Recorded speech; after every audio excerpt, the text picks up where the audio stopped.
Halo, Joko Christian di sini dan pada kesempatan kali ini kita akan membahas topologi pada jaringan komputer yang mempengaruhi bagaimana media akses kontrol bekerja. Topologi adalah bisa dianggap sebagai gambar hubungan jaringan ya, hubungan antar perangkat dan interkoneksinya. Kita bisa gambarkan secara fisikal, disebut juga cable topologi. Kita bisa buat juga secara logical, disebut logical topologi, gambaran logis saja. Kalau fisikal itu nanti semua media yang digunakan harus dijabarkan karena mengacu pada hubungan fisiknya. Sedangkan pada logical lebih kepada menunjukkan jalur hubungan dan komunikasi datanya. Ya, gambarnya kadang-kadang bisa mirip, irisannya ada. Tapi supaya kalian lebih paham, kalian bisa lihat ini contoh topologi fisik. Misalnya kita menggambarkan posisi switch dan router dan mungkin server pada rak di data center. Raknya rak keberapa terlihat. Terus raknya itu ada di aisle atau lorong keberapa terlihat ya. Bahkan menggunakan jalur daya yang mana terlihat. Jadi troubleshooting fisik nanti mudah. Bisa juga topologinya digambarkan lebih sederhana, di mana hanya menunjukkan dari sudut pandang bird's eye view, sudut pandang mata burung ya di atas. Itu menunjukkan bahwa ada pintu di sini ya, dan bangunannya juga mungkin bisa digambarkan juga. Kemudian urutan garis kabelnya seperti ini.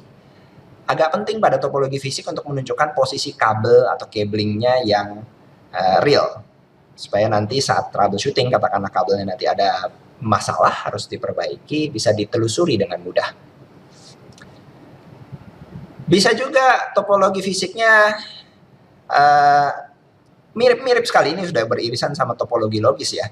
Tidak menunjukkan denah lagi, tapi menyertakan informasinya dalam bentuk teks, tulisan.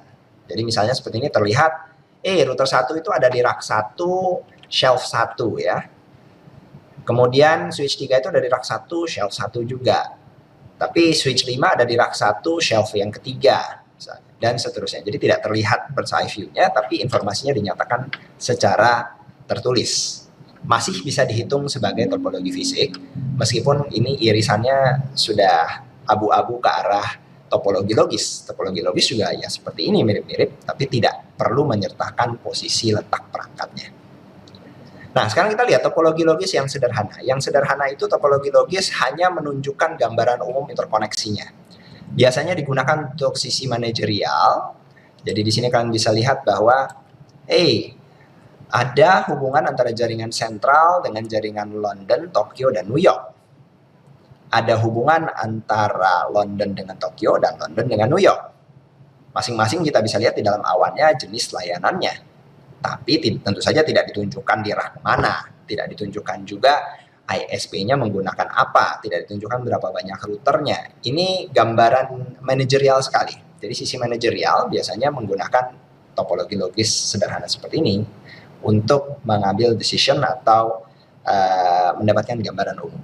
Tidak dapat dipakai untuk permasalahan teknis di lapangan, tapi memberikan gambaran dari sudut pandang manajerial.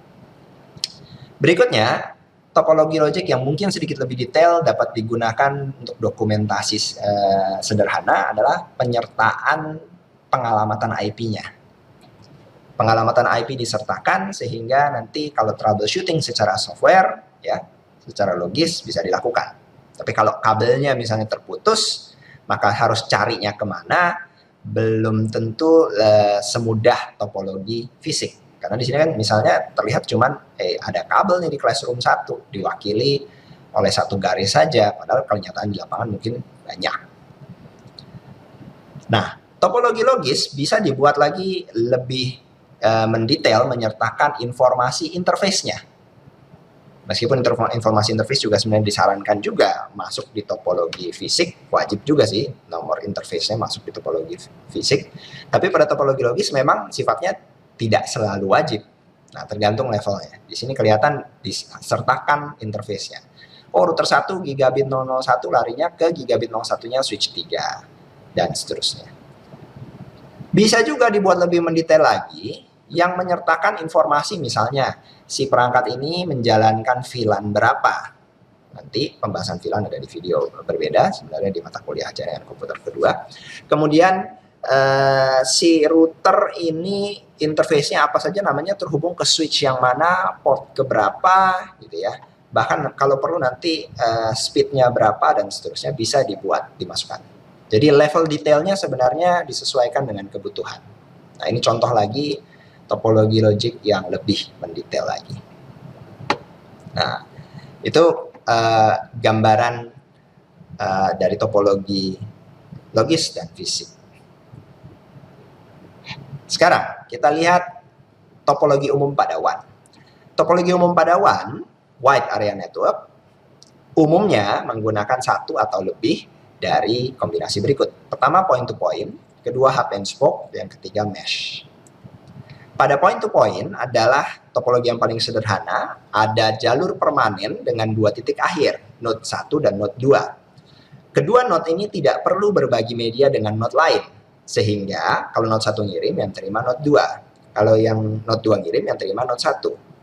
Secara fisik di lapangan bisa jadi berupa sebuah kabel atau jalur nirkabel yang hanya menghubungkan keduanya, atau bisa saja secara logis point to point, tapi secara fisiknya mungkin menggunakan perangkat yang berbagi dengan langganan lain. Misalnya pada frame relay itu si ISP atau penyedia layanan bisa jadi menggunakan satu perangkat untuk banyak organisasi, tapi diatur di perangkat tersebut sedemikian rupa sehingga si pelanggannya, perusahaan A, hanya bisa komunikasi dengan node-node yang dia sewa, 2 titik misalnya. Dan si perangkat-perangkat itu bisa saja menganggap ini adalah point to point. Kalau hub and spoke ini ya satu router terhubung dengan banyak router lain yang dianggap sejaringan. Jadi ini bukan point to point. Kemudian kalau mesh, satu router juga terhubung dengan banyak router lain dan ada mesh fully connected, terhubung ke semuanya. Itu artinya ada hubungan dari satu router ke semua router lain, atau not fully connected, di mana sifatnya adalah satu router terhubung lebih dari satu router lain, sehingga jalur komunikasinya bisa banyak. Kalau di LAN bagaimana? Kalau di LAN umumnya menggunakan salah satu dari topologi berikut, antara star, extended star, bus, atau ring. Kita tidak bahas secara eksplisit ke si ring dan bus, tapi sebenarnya star topologi, extended star topologi, dan bus topologi itu bersaudara sangat erat.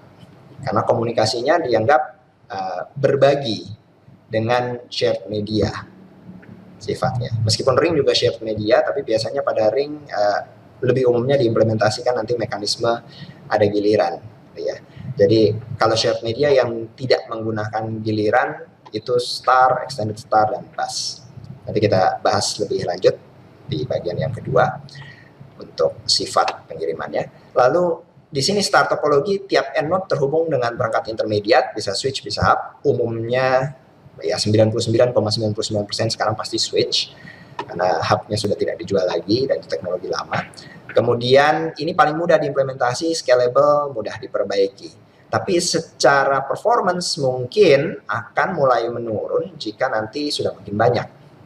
Nah, pada bus topologi, semua node terhubung satu sama lain di media yang berbagi. Ini zaman dulu saat masih menggunakan kabel koaksial untuk LAN, ya, Ethernetnya masih menggunakan kabel koaksial. Nanti di ujung-ujungnya dikasih resistor sebagai terminator tegangan. Ethernet zaman dulu pakai itu. Dulu sih murah dan mudah dipasang, tapi kinerjanya rendah. Kalau sekarang sih sudah obsolete, kita semua sudah menggunakan pakai switch karena kita butuh kinerja yang lebih tinggi.